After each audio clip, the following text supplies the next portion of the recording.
And tell me a little bit about what happened here today.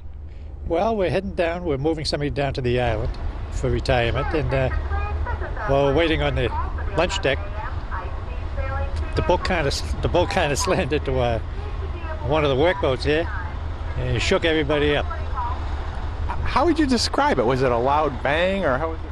Oh, it was a very loud crash, and everybody was looking over the side trying to figure out what was going on. And what was the crew's reaction? What did they have to say?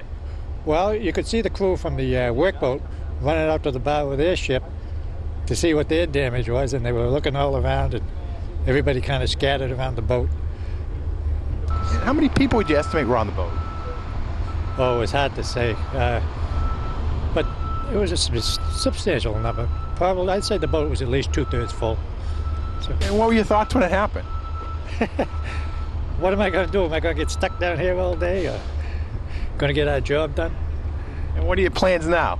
Well, we don't know. It's hurry up and wait. So.